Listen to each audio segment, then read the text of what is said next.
Introduire des haies au pâturage. Écoutez, on va commencer par faire un peu. Mon exposé va porter. Il va y avoir une mise en contexte historique. Quand on commence à avoir de l'âge, tantôt, moi, je suis né en 58. Je suis quand même placé pour faire des mises en contexte historique. On parlait des avantages, des inconvénients, de l'implantation, des entretiens et les coûts. En 30 minutes, on devrait faire un tour d'horizon assez important de ce que c'est les haies au pâturage. Depuis le milieu des années 80, moi je suis arrivé en 85 à l'ITR de la Pocatière. Il y a eu plusieurs milliers de kilomètres de haies qui ont été érigés sur le territoire agricole québécois. Je vous dirais qu'au début, c'était vraiment la protection des sols qui nous a amenés à intervenir au niveau des haies, l'augmentation des rendements des cultures. Ensuite, il y a eu l'attrait autour des bâtiments d'élevage. Ça, c'est un cas à Sainte-Louise là, qui a vraiment bien marché. On avait une haie qui protège une porcherie. Vous avez aussi la protection des bandes riveraines. Je vous dirais que depuis les années 2000, il y a quand même un effort assez considérable qui est fait au niveau de la protection des cours d'eau. Dernièrement, on a commencé à travailler au niveau de la réduction de la dérive de pesticides. Beaucoup de producteurs biologiques sont obligés d'installer des bandes tampons quand ils sont à côté des producteurs conventionnels. Donc, ça implique la plantation de haies. La protection des animaux d'élevage. À mes tout débuts, dans les années 85, on a commencé à installer des haies pour la protection des bovins pour la viande. À ce moment-là, c'était vraiment de réduire la mortalité chez les jeunes bouvillons puis augmenter le gain en poids qui nous intéressait par l'installation de brise-vent. Pourquoi des haies brise-vent pour les pâturages, pour l'ombrage? On en a parlé ce matin. Je remercie le conférencier de très bonne présentation qui va m'éclairer même dans la mienne que je vais ajuster en cours de route. Il y a l'effet brise-vent qui peut être intéressant. Le fourrage, la séquestration de carbone, la biodiversité et l'embellissement des paysages. On n'en parle jamais assez, mais il faut en parler. Ça, c'est une photo à Saint-Roch-des-Aulnay. OK, l'ombrage est bénéfique. On l'a vu ce matin. Je ne reviendrai pas là-dessus parce que le conférencier a fait une très bonne présentation. Il y a la question d'augmentation des gains en poids. On m'a parlé, mais que ça peut, dans le Midwest américain, là, qui peuvent être intéressants chez les animaux qui sont à l'ombre. Bon, l'impact de l'ombrage n'est pas juste sur les animaux, mais il peut être également sur les cultures. Naturellement, si vous avez trop d'ombrage, vous allez entraîner une réduction des rendements dans le pâturage. Cependant, si certaines espèces tolérantes à l'ombre, la source des feuilles, les rapports pousse-racines et les feuilles-tiges peuvent être augmentés. En tout cas, il semblerait qu'un temps plus frais aussi favorise la digestibilité de la fibre au détergent neutre. Je ne suis pas un spécialiste en alimentation animale, là. Vous avez la source, vous avez la présentation si vous allez vérifier.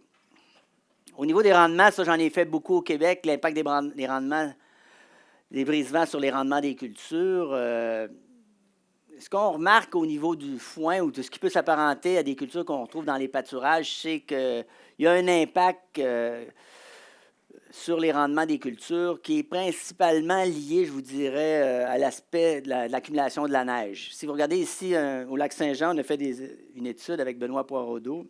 J'imagine que ça doit marcher, oui. Vous voyez qu'une année, on a eu moins 9 %. C'est une année qu'il y avait beaucoup de neige. Mais il y a 2 années, on a eu des très bonnes augmentations de rendement parce qu'il manquait de neige. Donc, il y a un impact. Si on plante des haies qui sont orientées comme brise-vent, on peut à ce moment-là avoir un effet intéressant. Ici, vous voyez un champ qui est protégé. Dans l'Ouest canadien, ici, on voit la neige qui s'accumule jusqu'à une certaine distance. Généralement, on dit à peu près 10 fois la hauteur de la haie que la neige se ramasse. Mais si votre brise-vent est très dense, vous allez avoir la neige moins longue. On veut un brise-vent qui soit plus poreux pour que la neige puisse s'étendre convenablement dans le champ. Ça, c'est un peu l'impact sur les rendements, ce que ça donne. Vous avez toujours une perte de rendement près de la haie. Ça, je voulais vous le montrer parce que ici, vous avez la haie. On observe une perte de rendement qui est liée finalement au fait que l'arbre consomme de l'eau, les éléments minéraux, puis il fait de l'ombre aussi près des cultures. Par contre, plus loin, généralement, on observe un gain chez certaines cultures dans certaines années. Les années sèches et venteuses, on va généralement observer des augmentations de rendement.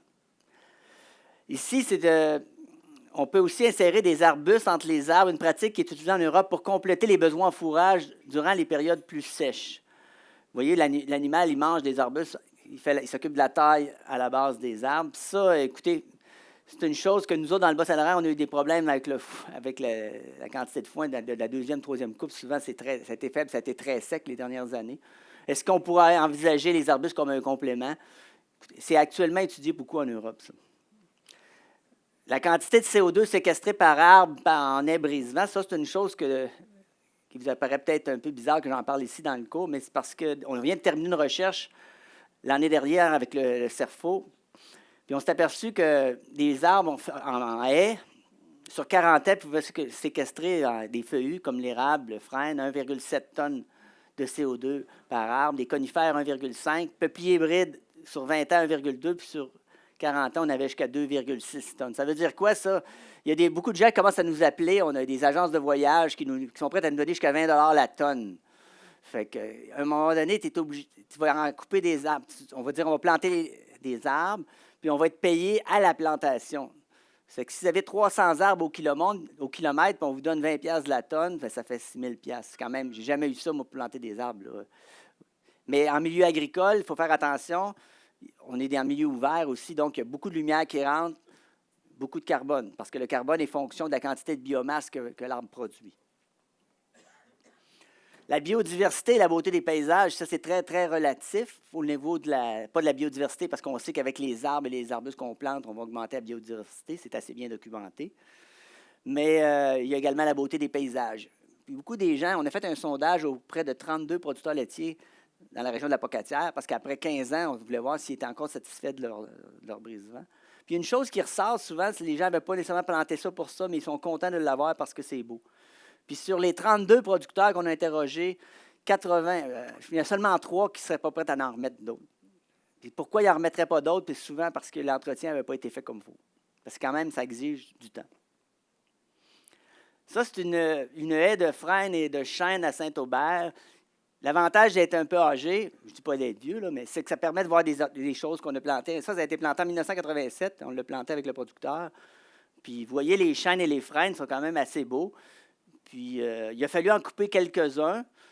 Mais ce qui est intéressant, c'est que plusieurs des arbres montraient des accroissements en diamètre. Ça ne vous dit peut-être pas grand-chose, mais en DHP, c'est le diamètre à hauteur de la poitrine. 1 cm par an, c'est excellent. Puis, ce qui est plus fameux encore, c'est que le producteur les a coupés puis il a fait des planches, il va faire des meubles avec. Ça, en fait, c'est extraordinaire. Moi, c'est le premier brise-vent que je vais pouvoir utiliser pour faire des meubles avec. Puis, ça a été fait dans ma vie, là.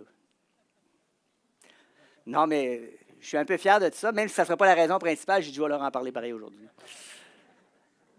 Les inconvénients, bien, naturellement, vous avez une perte d'espace cultivable. J'en parlais tantôt avec mon ami. Puis c'est sûr qu'il faut faire. On travaille toujours dans une optique de minimiser au plus possible la perte d'espace cultivable. Mais quand on plante des arbres, bien, ça occupe l'espace que la culture occupait généralement. Les nuisances aux opérations culturelles, ça va beaucoup dépendre de l'entretien que vous faites de la haie. Si vous ne l'entretenez pas, vous allez voir, ça peut devenir nuisible. Puis là, les gens ne l'aiment plus. Plus de travail pour le producteur, bien, c'est évident, c'est une culture qui s'ajoute. Il faut l'entretenir. Ça ne demande pas beaucoup de temps si on intervient régulièrement. Si vous attendez 10 ans avant d'aller faire l'entretien, là, vous allez être obligé d'arriver avec la scie à chêne. Vous allez avoir un gros tas de branches à ramasser, puis là, vous allez trouver ça plate. Vous allez chialer après celui qui vous a dit d'en implanter. La compétition avec les cultures, c'est un fait qui est là. Il y a une certaine compétition sur une fois la hauteur. L'obstruction des drains, ça, c'est un facteur qu'on a beaucoup étudié. Moi, ce que j'ai réalisé avec l'étude, on a fait une étude sur 18 haies dans le Bas-Saint-Laurent, 9 en sol argileux, 9 en sol sableux. On s'est aperçu finalement qu'il y avait des haies de peupliers qui étaient considérées le pire, là. On peut s'installer à environ 9 mètres d'un drain dans un terrain. Moi, je me considère assez sécuritaire, 9-10 mètres d'un drain. Avant ça, on disait 30 mètres, là. C'est sûr qu'un terrain cultivé, ce n'est pas la même chose que si votre terrain n'est pas cultivé, là. Mais de façon générale, je vous dirais, c'est une sécurité de s'installer à 9-10 mètres d'un drain. Ça, c'était mon sondage, je vous ai parlé tantôt, là, 31 producteurs. L'âge moyen des haies était de 15 ans, la hauteur 7 mètres. On considère que ça va à peu près 0,5 mètres de croissance par année. C'était à refaire, 4 sur 5 en replanteraient, 1 sur 5 ne replanterait pas, à cause d'inconvénients au manque d'entretien. Planification des haies. Bon, l'objectif principal, on en a parlé tantôt, c'est de faire de l'ombre.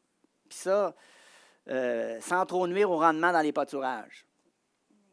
Est-ce que c'est possible de le faire? Moi, je pense que oui. Il faut vraiment analyser notre site, par exemple. Ici, vous avez une haie. On peut mettre les arbres soit en rangée, parce que la plupart des producteurs me demandent, parce que j'ai beaucoup de demandes ces temps-ci là-dessus, de mettre les arbres en rangée plutôt que les mettre répartis sur la parcelle. L'avantage, par exemple, d'être réparti sur la parcelle, si je reviens à la conférence du monsieur ce matin, c'est d'avoir plus d'ombrage dans ce cas-ci. Tu as vraiment un ombrage, tandis que quand tu es en rangée, bien, vous allez avoir de l'ombrage en bordure de la haie. D'autant plus que le soleil, durant l'été, est assez haut, ça vous prend des arbres qui sont assez hauts. Si vous voulez faire de l'ombrage avec des arbustes, bien là, vous allez peut-être trouver ça. Il va falloir que les vaches soient dans le brise-vent là, pour avoir de l'ombre. Donc, la hauteur de la haie est importante, mais naturellement, l'orientation de la haie aussi. Si on veut de l'ombre l'après-midi, bien, il va falloir s'organiser pour que notre haie soit. Généralement, les haies nord-sud, ça va assez bien de ce côté-là. Mais on va souvent faire avec ce qu'on a comme terrain. Ça, c'est évident. Donc, ça s'appelle du sylvopastoralisme. Au Québec, on en a installé un cas comme ça à Saint-André-de-Kamouraska. J'en ai fait un autre pour les moutons, aussi à la Pocatière. Mais pas au travers comme ça, autant au travers comme ça. C'est vraiment du sylvopastoralisme qu'on appelle. Ça implique que les animaux sont vraiment. Il y a vraiment une protection des arbres ici. Là, on ne les voit plus. On voit encore un résiduel de protection, là, parce que les animaux aiment ça se frotter sur le tronc. Fait qu'il faut absolument protéger ça, puis ça coûte quand même assez cher. C'est pour ça qu'en rangée, des fois, ce qu'on aime, c'est qu'on installe une clôture électrifiée, puis on est correct. Il y aurait aussi un impact, là, je ne l'ai pas parlé tantôt, sur la qualité du fourrage. Ils ont étudié, il y a un livre sur le sylvopastoralisme que j'ai trouvé en France, là, qui venait de France plutôt, où le contenu en lignocellulose, des régimes de feuilles d'arbres, 36 la prairie de plaine, 30 puis le foin de l'usine, 40 Puis il disait aussi que pour la brebis ou la chèvre, 10 minutes sur du feuillage à grosse bouchée correspond à 30 minutes sur l'herbe en prairie. Mais lui, c'est évident, lui, Gust, il a fait un livre pour promouvoir les arbres au pâturage, puis il se rappelait qu'éventuellement, un jour, il y a longtemps, peut-être dans l'Antiquité, les arbres, les vaches, ils mangeaient juste des arbustes puis des arbres. Là.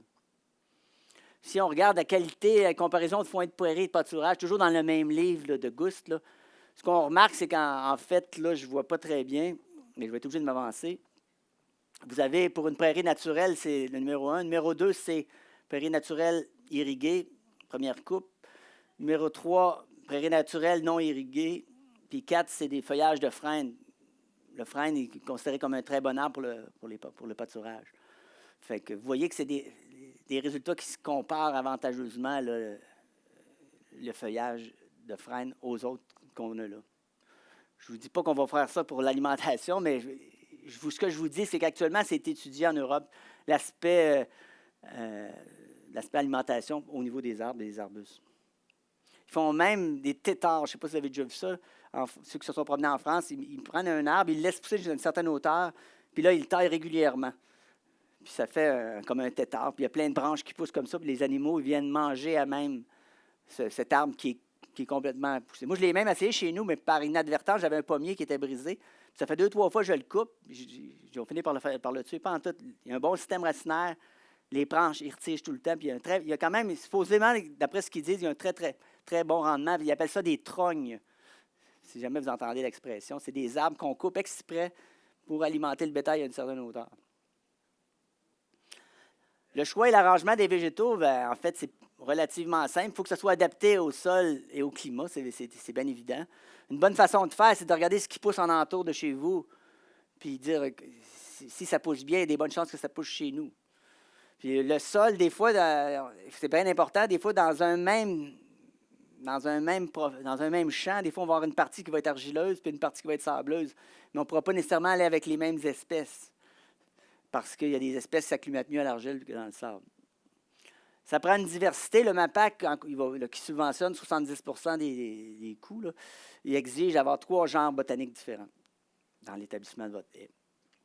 Idéalement aussi, si vous voulez avoir des espèces à valeur ajoutée, si vous voulez avoir un certain bois que vous aimez, ou il y en a qui veulent des espèces d'arbres qu'ils trouvent très beaux, bien là, ça vaut la peine à ce moment-là de se laisser aller. Puis il ne faut pas que ça soit toxique pour les animaux. Pour ça, il y a un site web que le fédéral a fait, qui est assez intéressant, qui nous renseigne sur les différentes espèces et leur toxicité pour les animaux. Par exemple, le chêne rouge, il donne des glands de chêne, puis si les vaches en mangent trop, bien, c'est mauvais pour les vaches. Mais ça, il faut le savoir avant de faire nos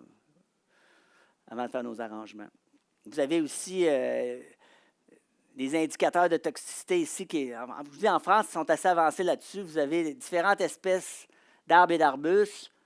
Puis vous voyez l'impact que ça peut avoir sur les bovins, les ovins puis les équins. Fait que selon, par exemple, les glands, pour les ovins, c'est problématique. Ici, vous avez mercurial, je ne sais pas trop c'est quoi, mais qui est toxique aussi pour les bovins. Fait qu'eux, ils ont fait quand même pas mal plus de recherches. Il me reste 5 minutes, il n'y a pas de problème. Ça va être fini. Merci de me le dire, par exemple. Donc, vous voyez qu'ils ont quand même fait beaucoup plus de recherches. Puis, ils s'intéressent aussi à la qualité au niveau...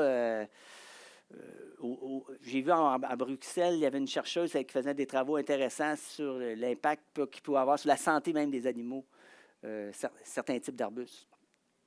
Ça, c'est la façon normalement, pour faire de l'ombre, là, un arbre aux 8 mètres, un arbre de haut jet, là, comme un érable, un chêne, un tilleul, ça va venir assez gros qu'à 8 mètres, ça va se refermer, ça va nous faire de l'ombre en masse.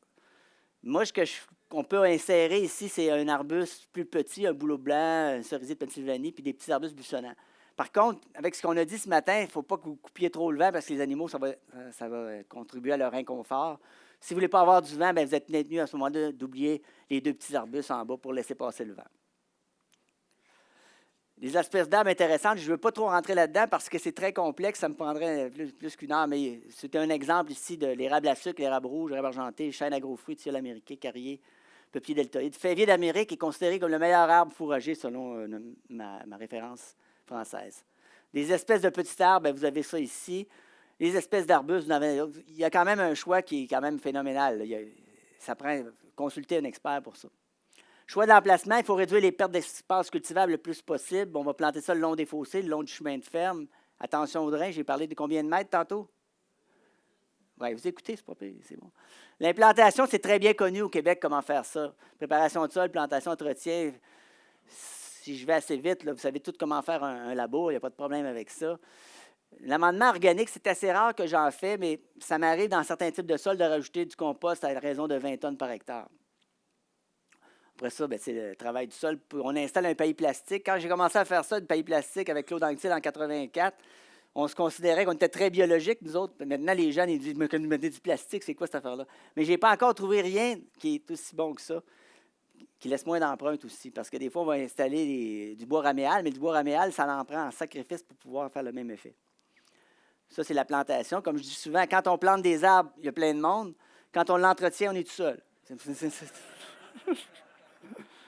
Donc, ça, c'est les principales activités d'entretien. Là, je veux vraiment parler de la taille. Ce qui est intéressant avec le pays, c'est qu'on peut tout simplement faucher de chaque côté. Si vous avez des chevreuils dans votre coin, bien là, vous n'avez pas le choix d'installer des protecteurs à chevreuils. Le plus intéressant, c'est le Climanet. La hauteur 180 ou 150, ou 120, mais généralement, on va y aller avec 180 si on veut avoir plus de protection. Il y a les barrières électriques aussi. La taille et l'élagage, ce qu'on veut, c'est empêcher les branches d'aller dans le champ. Puis, on veut aussi laisser l'air circuler à la base. Donc, on veut, à ce moment-là, on va couper les branches du bois. Il y a des sécateurs électriques qui existent, c'est extraordinaire maintenant, c'est ce qu'on utilise. La taille des arbustes, si jamais vous en plantez pour le fourrage, bien, c'est de les rabattre régulièrement. Aussitôt que vous voyez qu'ils deviennent moins vigoureux, on les rabat au niveau du sol. Les coûts, 2 à 4 $ du mètre avant les végétaux. C'est à peu près ce que ça coûte. Les végétaux, c'est 4 à 8 $ par unité, selon que c'est des arbres ou des arbustes. Vous avez une subvention de Prévivert, 70 % si vous êtes isolé, 90 % si vous êtes dans un groupe. L'entretien, ça va vous revenir à 200 $ par année à peu près sur 30 ans. Ça, on a fait beaucoup d'études là-dessus, on a calculé nos coûts, on est pas mal à l'aise avec ça. 200 $ par année, c'est pas ça qui fait mourir son homme, sa femme. Mais ça prend ça, par exemple, il faut le faire. Ça, c'est un outil de simulation qu'on a développé chez Bioptère pour mesurer la quantité de carbone séquestrée par nos arbres. C'est gratuit, vous pouvez aller chercher sur le site web là, qui apparaissait en bas ici. C'est un outil qui vous permet d'évaluer, ça va être quoi les avantages économiques de votre aménagement. En conclusion, les haies d'arbres sont intéressantes pour protéger les pâturages à cause de l'ombre, tel que l'a si bien démontré notre conférencier de ce matin. Des feuillus 8 mètres à maturité sur une rangée peuvent être intéressants. Dans certains cas, les gens m'ont demandé d'introduire des arbres à croissance rapide parce qu'ils voulaient que l'ombre se fasse vite. Là. Fait que là, j'ai introduit peut-être un peuplier hybride avec un feuillu, mais ça demande beaucoup plus d'entretien. On peut aussi insérer des arbustes comme complément fourrager. Ça nécessite un élagage des branches du bois pour mettre une circulation d'air, ne pas oublier. Finalement, c'est pas cher et c'est beau si c'est bien entretenu. Merci.